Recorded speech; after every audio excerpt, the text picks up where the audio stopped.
अच्छा, ether lipid में और स्लाइड्स में शो हो रही हैं, ईथर लिपिड में और जो एस्टर लिपिड हैं, ईथर और एस्टर के लिंकेज का डिफरेंस था मेन जो है। इसमें जब डिफरेंस की बात करेंगे ईथर लिंक में, तो यहाँ पे सेंट्रल ओ होगा और लेफ्ट और राइट साइड पे दोनों आर चेन्स होंगी। ओ बना के उसका बॉन्ड जब बनाएंगे आप, ओ का दो बॉन्ड्स बनेंगे, यहाँ पे भी आर होगा, यहाँ पे भी आर जो है वो अल्काइल ग्रुप की इंडिकेशन होता है कि लॉन्ग चेन रन कर रही है दोनों साइड पे। तो द रीज़न जो बेसिक इसमें डिफरेंस है, यहाँ पे सेंट्रल जो एटम है वो ऑक्सीजन है ईथर लिंकेज में। आप इसे बेशक अपनी नोट भी करें कि ईथर जो है उसमें सेंट्रल जो एटम है वो ऑक्सीजन है, दोनों साइड्स पे उसके ओ जो आर ग्रुप है, अल्केन ग्रुप है वो है, जबकि जो एस्टर है उसमें मैम सेंट्रल जो स्लाइड्स नहीं शो हो रही। शो नहीं हो रही। अच्छा, कल भी ये मसला था, अब सेक्शन के साथ था, इधर ही था। अब हुई है? Yes ma'am. Yes ma'am. अच्छा, यहाँ पे ईथर लिंक की हम बात कर रहे हैं कि ईथर लिंकेज जो होता है उसमें सेंट्रल एटम जो है वो ऑक्सीजन का होता है, राइट और लेफ्ट उसके दो कहने कि आप अल्काइल ग्रुप्स होते हैं। यहाँ पे भी लॉन्ग चेन रन कर रही है इस साइड पे भी, तो यहाँ पे सेंट्रल ओ होगा, राइट और लेफ्ट आप आर से इंडिकेट करेंगे इसकी बॉन्डिंग को कि इसके दोनों साइड पे आर ग्रुप होंगे, एक लॉन्ग चेन होगी, सेंट्रल इसका ऑक्सीजन है। जब एस्टर की बात करेंगे हम, तो यहाँ पे एस्टर है, फैटी एसिड और ग्लिसरॉल में जो लिंकेज होगा, तो यहाँ पे सेंट्रल एटम कार्बन है और उसके एक साइड पे ऑक्सीजन और आर है, लॉन्ग चेन है, जबकि उसकी दूसरी साइड पे सिंपल आर होगा। तो इसको जब आप एस्टर और ईथर लिंकेज को लिखेंगे तो इसमें सेंट्रल कार्बन ऑक्सीजन है, क्योंकि हम जब बात करते हैं ये एजेस की, तो ये कार्बन को इंडिकेट करते हैं एजेस। तो यहाँ पे इस एज पे भी कार्बन होगा, जो कि हमने बात की थी, अगर आपको पिछले लेक्चर याद हो, तो फैटी एसिड का एक कार्बोक्सिलिक ग्रुप होता है उसके हेड पे, तो इस कार्बोक्सिलिक ग्रुप में से OH रिमूव हो गया और यहाँ पे CO बच गया।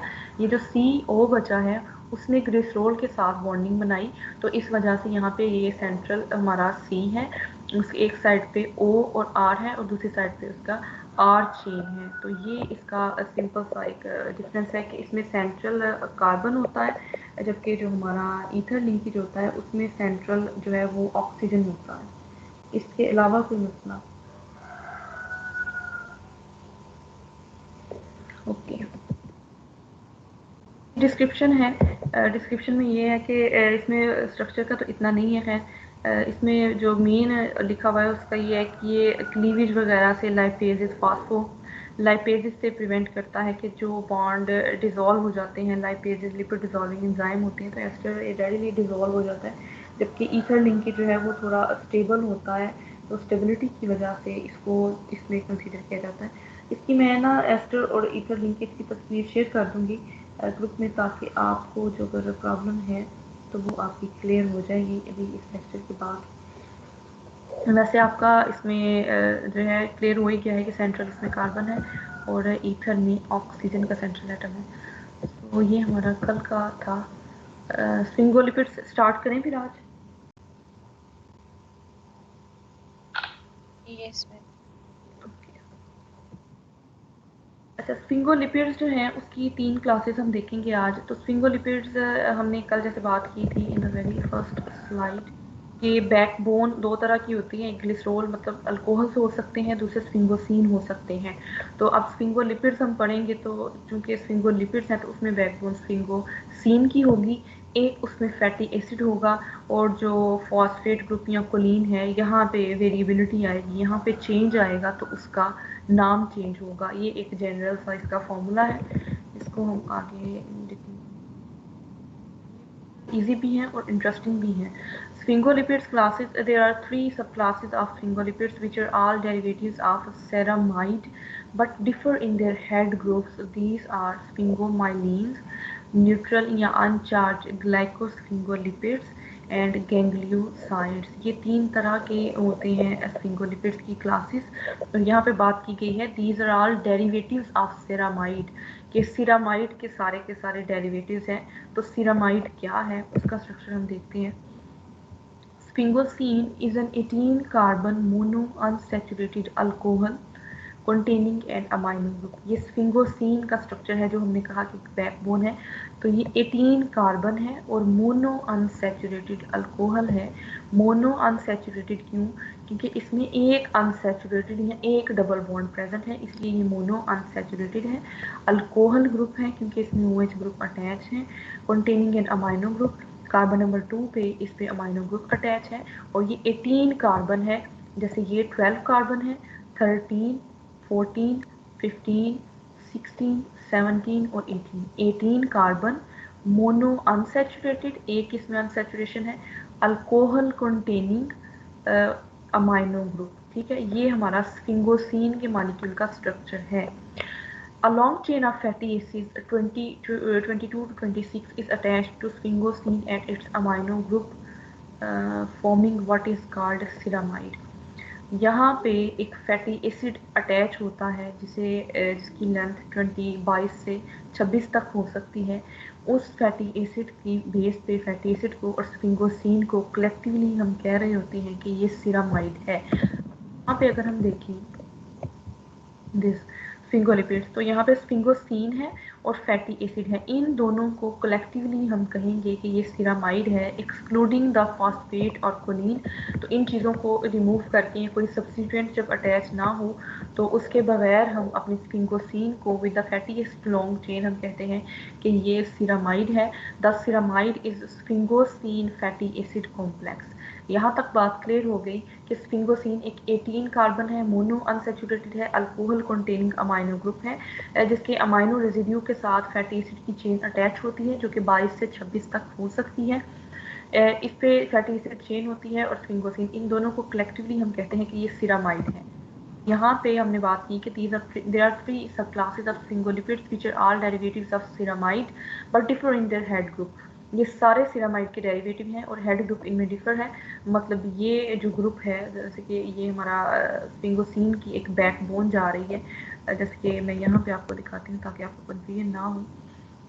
इसमें 2 रिएक्टिव साइड्स अवेलेबल हैं, एक तो 3 है, कार्बन 1, 2 और 3, लेकिन एक इसकी अपनी चेन ने ऑक्युपाई किया हुआ है, बिल्कुल जैसे ग्लिसरॉल में 3 थी लेकिन इसमें 2 हैं। 2 क्यों है? क्योंकि इसकी एक अपनी चेन ने ऑक्युपाई किया हुआ है कार्बन को, उसके बाद एक बचता है जिसको फैटी एसिड ने कर लिया और उसके बाद एक रह जाता है जहाँ पे कोई सब्स्टिट्यूएंट अटैच होगा और हम क्लासीफाई करेंगे कि ये कौन सी क्लास में स्फिंगोसीन की आता है। तो 2 इसमें रिएक्टिव साइट्स हैं, एक पे फैटी एसिड होगा, एक पे कोई फंक्शनल ग्रुप अटैच होगा और एक इसकी अपनी चेन होगी। यहाँ पे ये पिंक जो है ये स्फिंगोसीन का मॉलिक्यूल है। जैसे कि एक कार्बन जो है, कार्बन नंबर 3 आप कहें, तो इस पे एक स्फिंगोसीन की अपनी लॉन्ग चेन अटैच है। जो कार्बन नंबर 2 है उस पे एक पे फैटी एसिड अटैच है और जो रिमेनिंग कार्बन की एक कार्बन फ्री रह गया उस पे एक्स या हेड ग्रुप अटैच होगा। स्फिंगोसीन को और फैटी एसिड को हम कलेक्टिवली कहेंगे कि ये सिरामाइड है और जब इस पे फंक्शनल या हेड ग्रुप सब्स्टिट्यूएंट अटैच होगा उस बेस पे हम उसकी नेमिंग करेंगे। और यहाँ पे एक्स जो है वो हो सकता है या तो फास्फोकोलिन हो सकता है, वो ग्लूकोज हो सकता है या कोई और हो सकता है। आपने यहाँ पे हमारा जो है फास्फोकोलिन, इसी को हम करेंगे ग्लाइकोसिलिब्रोसाइड जो है उसमें, फिर अगर आप करेंगे तो वो मुश्किल हो जाएगा स्ट्रक्चर आपके लिए करना। तो इसलिए ये है कि आप इसको देखें। ये फर्स्ट वाला स्फिंगोमाइलिन का जो फास्फोकोलिन है वो इसमें अटैच होगा, ये फंक्शनल टू फॉस्फेट है साथ, और कोलिन जो है वो नाइट्रोजन कंटेनिंग एक बेस है। ये स्ट्रक्चर जो है फॉस्फोकोलिन का स्ट्रक्चर, ये इस हेड ग्रुप पे अटैच होगा तो वो स्फिंगोमाइलिन होगी। स्फिंगोमाइलिन एक क्लास है। जब हम इसको क्लासीफाई करते हैं on the base of the head group तो हम देखते हैं कि स्फिंगोमाइलिन्स हैं क्या और इनकी काम क्या है। Sphingomyelins contain ceramide phosphocoline and ceramide phosphoethanolamine as their polar head groups and are therefore classified in structural phospholipids। तो इसमें ये बात भी क्लियर होगी कि स्फिंगोमाइलिन्स आर स्ट्रक्चरल लिपिड्स, ये स्टोरेज नहीं है, ये स्ट्रक्चरल हैं। तो माइलिन का वर्ड जो है वो इंडिकेट करता है कि ये माइलिन शीट में प्रेजेंट है। हमारे जो न्यूरॉन्स होते हैं उनमें ऑक्सोन एक होता है और एक न्यूरोनल या जहाँ पे नर्वस सिस्टम न्यूक्लियस होता है वो वाला रीजन होता है। जो ऑक्सोन होता है उसको इंसुलेशन प्रोवाइड की होती है लिपिड मेम्ब्रेन में, जैसे हम माइलिन कहते हैं, तो इन केस ऑफ न्यूरॉन वो स्फिंगोमाइलिन्स होंगे जो कि लिपिड्स हैं। तो यहाँ पे कि सिरामाइड तो एक बैकबोन है या बेस है, उसके साथ जो सब्सटीट्यूएंट है अगर वो फास्फोकोलिन है या फिर वो फास्फोएथेनॉल अमीन है, उस बेस पे हम उसको क्लासिफाई करते हैं। तो यहाँ पे हमारे पास फॉस्फेट कोलिन है, तो ये स्फिंगोसिन की बैकबोन है जो कि हाइड्रोकार्बन चेन है उसके 18 कार्बन स्फिंगोसिन का मॉलिक्यूल है, उसमें एक फैटी एसिड अटैच है। तीसरा उसमें जो है वो फॉस्फेट कोलिन अटैच है। फास्फोकोलिन सिरामाइड फास्फोकोलिन ये कॉम्प्लेक्स बना रहा है, जिसे हम कलेक्टिवली कहते हैं कि ये स्फिंगोमाइलिन की कंपोजिशन है।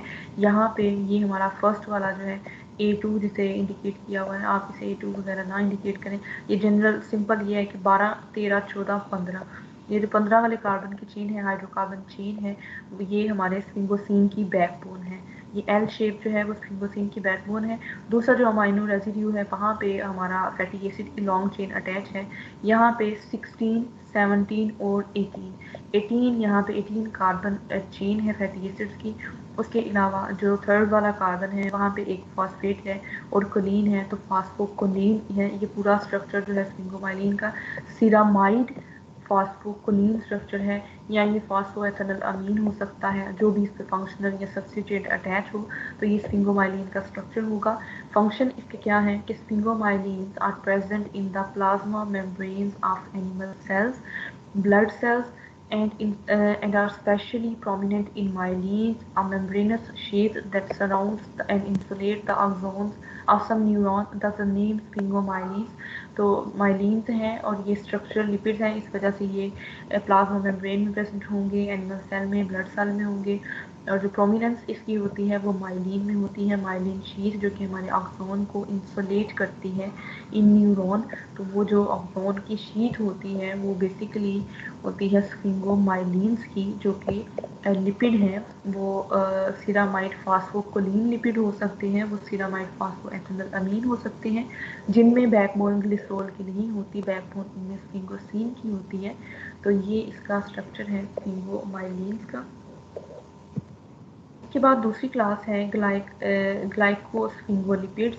तो ग्लाइको का वर्ड है कि यहाँ पे कार्बोहाइड्रेट यूनिट है, और स्फिंगो बैकबोन है इसकी, और लिपिड्स हैं ये फैटी एसिड होगा इसमें। स्फिंगोलिपिड्स के इसमें स्फिंगोसिन भी है और फैटी एसिड भी है, और जो तीसरी चीज़ इसमें होगी दैट विल बी ग्लाइको या कार्बोहाइड्रेट सब्स्टिट्यूएंट। जैसे इसमें हमने बात की कि ये न्यूट्रल ग्लाइकोलिपिड्स हैं, सेरिब्रोसाइड्स हैं, तो इसमें एक कार्बोहाइड्रेट का यूनिट होगा या ग्लूकोज अटैच होगी एडिशनल, जिस वजह से हम इसे कहते हैं कि ग्लाइकोस्फिंगोलिपिड्स हैं ये। Glycosphingolipids are a subtype of glycolipids containing the amino alcohol sphingosine, जिसमें एक अमाइनो अल्कोहल स्फिंगोसिन होगी, मतलब एक बैकबोन होगी स्फिंगोसिन की, जिसमें अमाइनो रेजिड्यू भी अटैच है और अल्कोहल ग्रुप भी अटैच है। They may be considered as sphingolipids with an attached carbohydrate. इन्हें स्फिंगोलिपिड्स ही कहा जाएगा, लेकिन इनके साथ एक कार्बोहाइड्रेट अटैच होगा। Glycosphingolipids are a group of sphingolipids and are part of the cell membrane। ये भी सेल मेम्ब्रेन का पार्ट होते हैं, ये भी स्ट्रक्चरल लिपिड्स हैं। They consist of a hydrophobic ceramide part and a glycosidically bound carbohydrate part। जहाँ पे भी कार्बोहाइड्रेट की बात आए तो उसमें ग्लाइकोसिडिक लिंकेज होते हैं। जैसे हमने प्रोटीन्स में बात की थी, तो प्रोटीन्स में पेप्टाइड बॉन्ड्स होते हैं बिल्कुल उसी तरह कार्बोहाइड्रेट में ग्लाइकोसिडिक लिंकेज होते हैं। तो हमारी जो सिरामाइड है उसको हम हाइड्रोफोबिक कहते हैं, कि सिरामाइड पार्ट हाइड्रोफोबिक है, जिसमें हमारा फैटी एसिड आते हैं, और जो स्फिंगोसिन की बैकबोन है वो इन दोनों चीज़ों को सिरामाइड कहा जाता है, और ये हाइड्रोफोबिक है, और ये अटैच होते हैं glycosidically with the carbohydrate part, वो एक कार्बोहाइड्रेट के साथ अटैच होते हैं।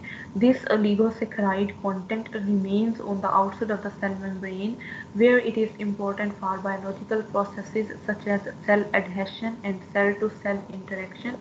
तो ये जो ओलिगोसेकेराइड होते हैं वो सेल मेम्ब्रेन में, क्योंकि सेल की जो मेम्ब्रेन होती है वो जब हम उसका स्ट्रक्चर देखते हैं तो उसमें लिपिड बाइलेयर होती है, उसके अलावा प्रोटीन एक मोज़ेक मैनर में प्रोटीन होती है जो कि उसके एक जैसे स्टोन्स पड़े हुए होते हैं वैसे होती है। उसके अलावा कार्बोहाइड्रेट की यूनिट्स होते हैं, उसमें कोलेस्ट्रॉल होता है। तो मेम्ब्रेन में ये सारी चीज़ें प्रेजेंट होती हैं। तो वहाँ पे ओलिगोसेक्राइड जो कि कार्बोहाइड्रेट है वो मेम्ब्रेन की बाहर वाली साइड पे अटैच होता है, जो कि बहुत से बायोलॉजिकल प्रोसेसेस में ज़रूरी होता है, जैसे कि cell to cell adhesion, cell में अटैचमेंट के लिए ये ज़रूरी होता है, सेल टू सेल इंटरेक्शन के लिए ज़रूरी होता है।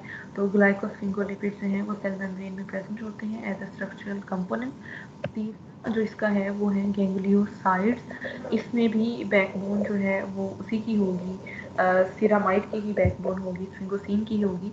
जैसे ये यहाँ पे सिरामाइड है और यहाँ पे भी सिरामाइड है, आगे इनके सब्सिट्यूएंट चेंज है। तो in this case the basic ganglioside का वर्ड ही इंडिकेट करता है कि ये गैंग्लियन से रिलेटेड है समर। शायद आप लोगों ने डाइवर्सिटी यहाँ पढ़ ली होगी या पढ़ रहे होंगे। तो गैंग्लियोसाइड जो होते हैं, गैंग्लियन जैसे हम पढ़ते हैं उसमें प्लेनेरिया में देखते हैं, और जितने भी ये फाइलम्स हैं कि उनके इनिशियल स्टेज में गैंग्लियन की गैदरिंग होती थी, न्यूरॉन जो है वो गैंग्लियन की शेप में फॉर्म में होते थे। तो गैंग्लियोसाइड से होते हैं, वहाँ पे ये गैंग्लियोलिपिड्स प्रेजेंट होते हैं। इनका क्या है कि in this case the basic core structure is mostly ceramide, glucose, galactose, N-acetyl galactosamine and N-acetyl nuraminic acid। ये बेसिक इसका कोर स्ट्रक्चर होता है गैंग्लियोसाइड्स का। Present in brain, spleen, RBCs and nerve cells. ये हमारे ब्रेन में present होते हैं, गैंग्लियाज में। स्प्लीन में होते हैं जहाँ पे आरबीसीज की जो है रिसाइकलिंग कह लें आप, और हमारे इम्यून रिस्पॉन्स जहाँ पे जनरेट हो रहे होते हैं। Spleen is basically secondary lymphoid organ, जहाँ पे हमारे इम्यून सिस्टम बाहर से आने वाले पैथोजन का इनकाउंटर करता है, या फिर आप कह लें कि स्प्लीन एक मैदान जंग है, जहाँ पे फ़ौरन जब एंटीजन आती है और हमारे जो इम्यून सेल्स हैं वहाँ पे एक दूसरे से इनकाउंटर करते हैं और एक प्रॉपर फाइट होती है। तो स्प्लीन में ये भी काम होता है। और दूसरा ये कि जो आरबीसीज डेड या डिकेइंग आरबीसीज में जिनका लाइफ स्पैन कंप्लीट हो चुका होता है, तो वो सेल्स की भी रिसाइकलिंग वहाँ पे होती है। स्प्लीन को आम लफ्ज़ों में तिली कहते हैं, जैसे आप लोग कुर्बानी वगैरह हो या ऐसे भी। तो ये बिल्कुल एक ज़ुबान की तरह पतला सा साइड पे एक स्टमक के साथ कहीं अटैच होती है।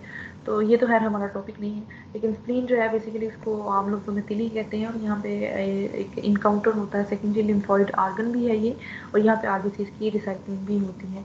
तो जो गैंग्लियोसाइड हैं वो हमारे ब्रेन में प्रेजेंट होते हैं, ये स्प्लीन में प्रेजेंट होते हैं, रेड ब्लड सेल्स की मेम्ब्रेन में प्रेजेंट होते हैं, एंड नर्व सेल्स और नर्व सेल्स में भी ये प्रेजेंट होते हैं। In brain contribute about 6% of membrane lipid in grey matter. तो हमारे दिमाग का जो ग्रे मैटर होता है, एक वाइट मैटर होता है, ग्रे मैटर होता है। तो जो ग्रे मैटर होता है उसका 6% जो है वो हमारे गैंग्लियोसाइड्स ने कंट्रीब्यूट किया होता है। The example of ganglioside is GM1 and GM2, G for ganglioside and M for monosialic acid. ये इसकी कंपोजिशन की बेस पे है। तो GM1 और 2 का स्ट्रक्चर यहाँ पे है। जैसे यहाँ पे है कि सिरामाइड जो है वो एक बेसिक बैकबोन है, ग्लूकोज भी, गैलेक्टोज भी, गैलेक्टोज के साथ एन एसिटाइलनिलामिनिक एसिड अटैच है। फिर उसके साथ है एन एसिटाइल गैलेक्टोसामीन है और गैलेक्टोज है, जिसे हम GM1 से इंडिकेट करते हैं। गैंग्लियोसाइड का एक नेमिंग है या क्लास है। दूसरा है सेरिब्रोसाइड, ग्लूकोज, गैलेक्टोज, एन एसिटाइल गैलेक्टोसामीन और एन एसिटाइलनिलामिनिक एसिड। इसमें जस्ट गैलेक्टोज मिसिंग है। तो ये जो है बेसिकली ये GM1 और 2 ये गैंग्लियोसाइड हैं, और ये हमारे सेल्स में प्रेजेंट होते हैं, नर्व सेल्स में, ब्रेन में, स्प्लीन और आरबीसी में। आगे इनके हम देखते हैं फंक्शंस क्या हैं ब्लड ग्रुप एंटीजन में। ये जो हमारे ये गैंग्लियोसाइड हैं या ग्लाइकोसेरिब्रोस्फिंगोलिपिड हैं, तो इनकी क्या प्रोसेस है इसमें। The human blood group O, AB, and A are determined by the oligosaccharides head group of glycosphingolipids present in the outer leaflet of the red blood cells membrane। तो हमने ग्लाइकोस्फिंगोलिपिड्स पढ़े तो हमने कहा कि ये बाहर वाली साइड पे अटैच होते हैं और ये सेल टू सेल एडहेशन और इंटरेक्शन पे हेल्पफुल होते हैं, सेल की मेम्ब्रेन में प्रेजेंट होते हैं। आउटसाइड पे आउटसाइड कंटेंट होता है ग्लाइकोस्फिंगोलिपिड्स। तो ये वही बात यहाँ पे ये डिटरमिन बाय द ओलिगोसेकेराइड होते हैं, head group of the glycosphingolipids present in the outer leaflet of the red blood cells membrane. Red blood cells की मेम्ब्रेन के बाहर ये जो है ओलिगोसेकेराइड जो कि ग्लाइकोस्फिंगोलिपिड हैं, मेम्ब्रेन स्ट्रक्चर है इनके, ग्लूकोज या ओलिगोसेकेराइड जो इनके स्ट्रक्चर हैं वो बाहर वाली साइड पे प्रेजेंट होते हैं, तो वो ब्लड सेल की मेम्ब्रेन में इस तरह प्रेजेंट होते हैं। The oligosaccharide are found attached to certain blood protein of individual of 3 blood types. 3 तरह के जो ब्लड ग्रुप हैं, मीन ए, बी और ओ। बाकी इनकी ए बी भी होता है, ओ नेगेटिव होता है, पॉजिटिव होता है। तो जो ओलिगोसेकेराइड होते हैं वो अटैच होते हैं ब्लड प्रोटीन्स के, 3 ब्लड ग्रुप की प्रोटीन्स के साथ। All 3 blood group antigens contain the same code of 5 sugar. ये 5 शुगर कोड इनमें प्रेजेंट होता है सारे जो आरबीसीज हैं। But A and B antigens also contain an additional terminal N-acetyl galactosamine yellow and galactose yellow circle। अब यहाँ पे जो हम डिफाइन करते हैं कि ब्लड ग्रुप हमारा ए है, ब्लड ग्रुप बी है, तो उस ब्लड ग्रुप के ऊपर एंटीजेंस प्रेजेंट होती हैं जो वो डिटरमिन करती हैं कि ये हमारा जो ब्लड ग्रुप है वो ए है या ब्लड ग्रुप हमारे पास बी है, तो वो किस बेस पे है। जो सिंपल ब्लड ग्रुप ए है उसमें तो वो 5 जो बेसिक कोर शुगर है वो जिनका हमने ये यहाँ पे डिस्कशन की, ये शुगर है। तो जो ओ है उसमें तो वही कोर शुगर्स होंगी, लेकिन जब हम ब्लड ग्रुप ए और बी की बात करेंगे तो उसमें एंटीजेंस होंगी जो उनको स्पेसिफाई करेंगी ये ब्लड ग्रुप ए है या बी है। So in case of blood group A यहाँ पे एन एसिटाइल गैलेक्टोसामीन जो कि एक ओलिगोसेकेराइड है, गैलेक्टोज है, गैलेक्टोसामीन है, अमाइनो एसिड भी है और गैलेक्टोज भी है। एसिटाइल ग्रुप इसके साथ अटैच है, ये एक कॉन्जुगेटेड सा मॉलिक्यूल है। एंटीजन ए जब होगी या ब्लड ग्रुप ए होगा तो उसमें एन एसिटाइल गैलेक्टोसामीन अटैच होगा, जबकि हमारा जो दूसरा है बी ब्लड ग्रुप है उसमें गैलेक्टोज जो है वो रेजिड्यू अटैच होगा, वो डिटरमिन करेगा कि ये बी है और ये ए ब्लड ग्रुप है, क्योंकि उन पे वो एंटीजन के तौर पे एक्ट करते हैं ये वाले group. Ganglioside also play important recognition role in the outer leaflet of cell membrane. Cell membrane में ये रिकग्निशन का रोल प्ले करती हैं। In the nervous system gangliosides are thought to be involve in the wiring of neurons during development. Neuron की wiring में ganglioside का word ही हमें बता रहा है कि न्यूरॉन्स की वायरिंग में या डेवलपमेंट में ये इन्वॉल्व होते हैं। In the intestinal tract ganglioside GM1 जो है act as the receptor by which cholera toxin and other toxin gain entry into the intestinal epithelial cells। तो जब ये हमारे, क्योंकि गैंग्लियोसाइड हमें बाहर सेल के बाहर प्रेजेंट होते हैं, सेल के मेम्ब्रेन में प्रेजेंट होते हैं, तो जब ये इंटेस्टाइनल वॉल पे प्रेजेंट होंगे तो GM1 जो हमारा है गैंग्लियोसाइड वो एक रिसेप्टर के तौर पे एक्ट करता है, हमारे मेम्ब्रेन में प्रेजेंट होता है। जब तो ये कोलेरा टॉक्सिन जो कि हैज़े एक के टॉक्सिन होते हैं या हमें फूड पॉइजनिंग वगैरह होती है तो उस चीज़ के लिए ये रिसेप्टर्स प्रेजेंट होते हैं, और हमारे जो टॉक्सिन अगर कोई फॉरेन भी है तो वो भी हमारे बॉडी में इन्वेट करता है थ्रू द GM1 और एंट्री लेता है वो इंटेस्टाइनल एपिथेलियल सेल्स के थ्रू हमारी बॉडी में वो एंटर हो जाता है। तो ये इनके कुछ फंक्शंस थे कि ब्लड ग्रुप एंटीजन में ये कैसे इन्वॉल्व होते हैं। तो कल और आज वाला जो टॉपिक था हमारा वो हमारे थे ग्लिसरोफॉस्फोलिपिड्स थे, ग्लैक्टोलिपिड्स भी हमने देखे, और साथ थे स्फिंगोलिपिड्स जो कि एक इम्पॉर्टेंट क्लास है, उसकी आगे से सब क्लासेस हैं 3 कि स्फिंगोलिपिड्स में कौन कौन से स्ट्रक्चर्स और किस बेस पे हम उसकी क्लासिफिकेशन करते हैं। अगर आपको यहाँ से समझ आ गई है कि सिरामाइड एक बैकबोन है तो आगे आपके लिए आसानी है कि बैकबोन तो सेम है, यहाँ पे फंक्शनल ग्रुप चेंज होगा, जिस वजह से हम बताएंगे कि फंक्शनल ग्रुप चेंज होने की वजह से हमारे पास जो लिपिड आया है या उसकी क्लास आई है वो कौन सी है। अगर फॉस्फोकोलिन है तो वो स्फिंगोमाइलिन है, अगर ग्लूकोज रेजिड्यू या कोई ओलिगोसेकेराइड अटैच है स्फिंगोलिपिड्स हैं। अगर इस तरह की 5 ग्लूकोज या कार्बोहाइड्रेट की बैकबोन है तो वो गैंग्लियोसाइड है। तो ये चीज़ें इंडिकेशन दे रही होती हैं। यहाँ पे भी देखें कि डेरिवेटिव वो सिरामाइड की ही है, सिरामाइड है उसमें बैकबोन, लेकिन आगे उसके साथ कोई फंक्शनल या सब्स्टिट्यूएंट अटैच है जो उसका नाम या उसकी चेन को जिसने मेंटेन किया हुआ है। तो इसमें कोई मसला है आपको तो आप पूछ सकते हैं।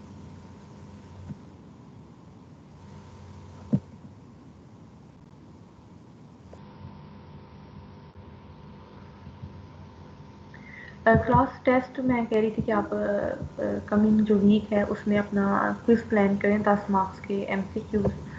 तो किस दिन देंगे आप?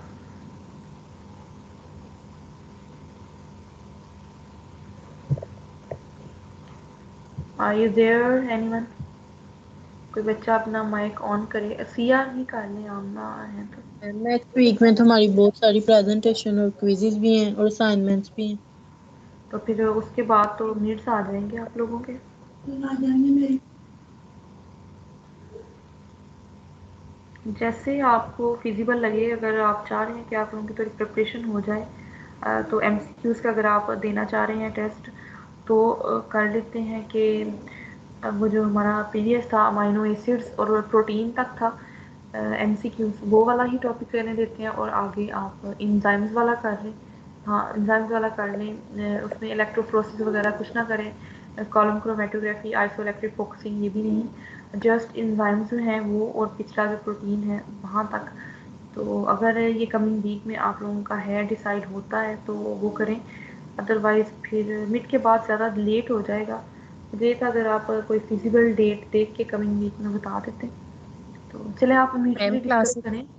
जी बच्चे। क्लास से मैम हाँ क्लास जी, से डिसाइड करके आपको बता देते बिल्कुल हैं। बिल्कुल ज़रूर करें। आप लोग डिसाइड कर लें, क्योंकि फिजिबिलिटी हो जाएगी, ये है कि आपका प्रिपरेशन भी हो जाएगी और एमसीक्यूज होंगे जस्ट 10 नंबरों के। और ये असाइनमेंट जो है ये भी आपके 10 नंबर की होगी, बाकी 5 नंबर बचेंगे तो उसे हम एडजस्ट करेंगे कहीं। और इसके अलावा और कोई सवाल है या कोई बात इस तरह की जो डिस्कस कर सकें हम? अच्छा, टॉपिक में जो है वो मैं टॉपिक आपको बता दूं ताकि आपको फैसला करने में आसानी रहे कि टेस्ट कब देना है।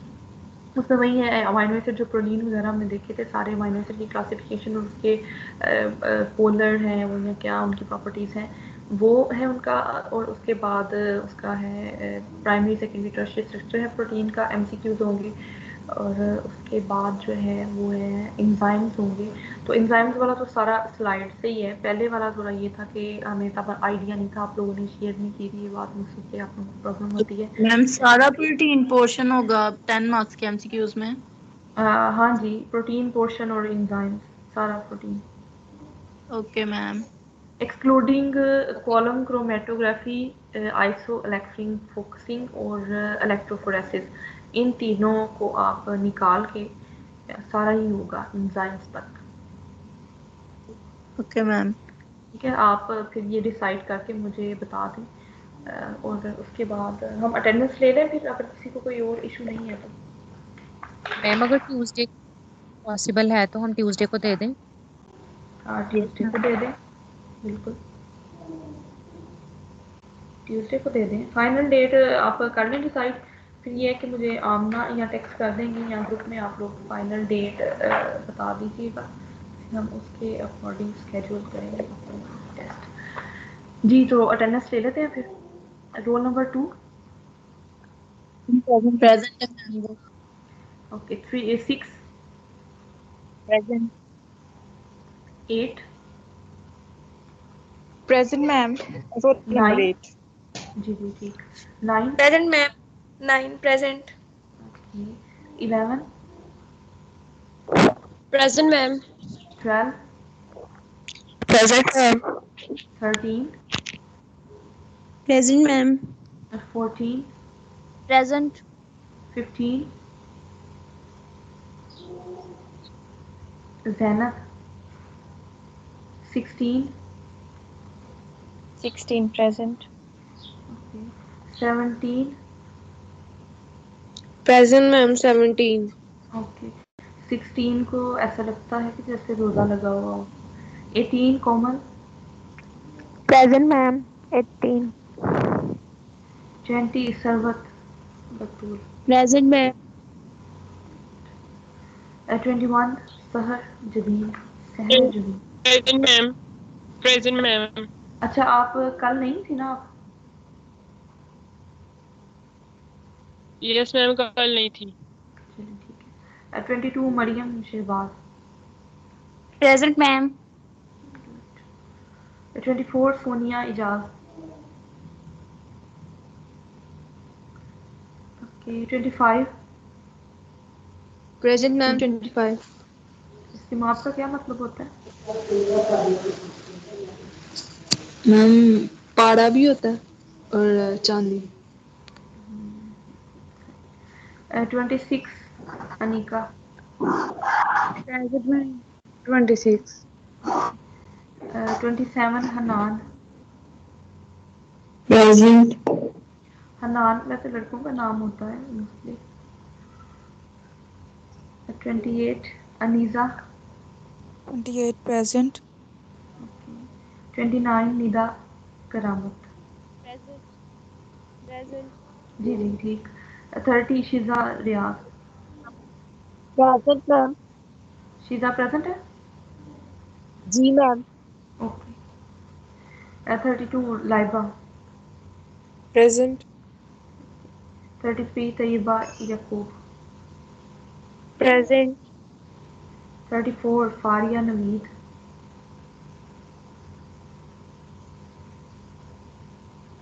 35 नायाब नसीर। Present ma'am. 35. जी। 36 विंशा। Present ma'am. अच्छा जिनकी छुट्टी हो गई है वो मीटिंग को लीव कर सकते हैं। 37 नालेन जहरा। हाँ नालेन। 37 38 Sidra Parvez. 38 present. 39 present 39। 30 40 Present 97 ma'am. 41 Present ma'am. 42 42 है। सुमान है नाम, क्या नाम है आपका? पर 42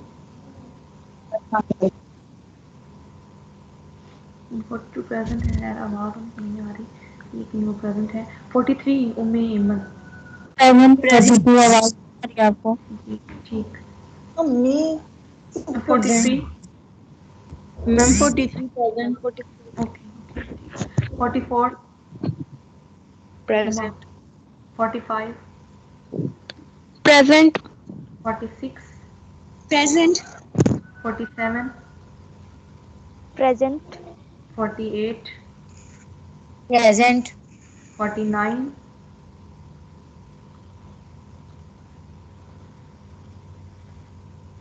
50 Present. मैम टू की आवाज नहीं आई आपको? 49 है नहीं है। 50 है मुबीन प्रेजेंट है। 51 51 present ma'am. 52 Present ma'am. 51 कल एब्सेंट थी ना? Yes ma'am. ठीक है। 53 हमारा। Present ma'am. 54 Present. 55 Present ma'am. 56 Javeria. वो नहीं है। आमना है अभी इधर क्लास में। चलिए 57 Present ma'am. 58 Present ma'am. 58. 59 59 present. 59 हो गया है। 60 61 Present 61. Okay. 62 Present ma'am. 63 Present ma'am. 63. Good. ठीक है क्लास। फिर आप लोगों का Excuse me कोई ma'am. और जी जी नहीं आप? Ma'am क्या? roll number 15 present. 15 15 ma'am 42 present Jain. मैं बोल रही थी आपको आवाज नहीं आई शायद। क्या रोल नंबर है आपका? 42 मैम 42 yes. 140। अच्छा 42। जी 42 मैम की तो हो गई है जी। और मैम हमारा मिड्स में कितना सिलेबस होगा?